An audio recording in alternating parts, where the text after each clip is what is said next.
I've always played guitar since as little as I can remember, really, as a child. I always loved the instrument and the way it sounded, the way it felt. You know, self-taught. Grew up loving music in the household, but I've always had a joy in making things as well.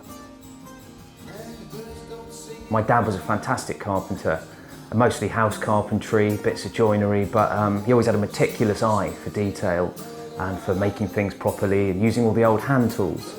And that's the way I've chosen to work. Gives you more of a sympathetic approach to the timbers and the materials and more of an understanding of the stuff you're working with.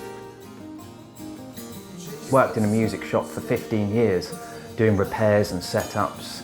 So that's really helped engage with the instrument and to work out what makes a good one from a bad one. Also the things you can do to make a mediocre guitar great. You know.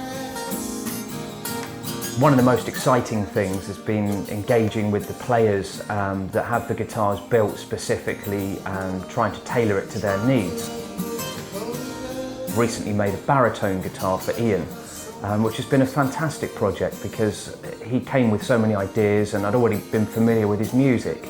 So the choice of timbers, the dimensions and the tuning, everything was taken into account, and some custom inlay work. Everything that he wanted to encompass on that guitar, we managed to get into it.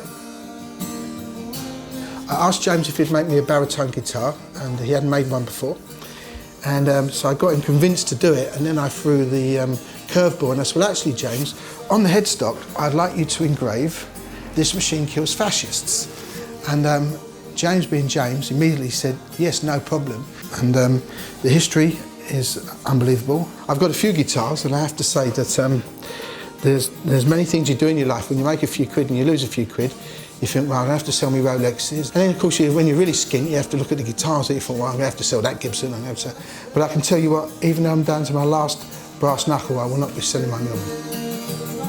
The point where you hand a guitar over is a wonderful point because there's been months of work building up to it. And that point where you open the case and the person's turned up and they pick it up and give it a strum, those first few notes are magical. And then to go to a gig and see them play, it's great, you know, to see that in their hands and they're making their music with something that you've played a part in. So it's a nice thing to do.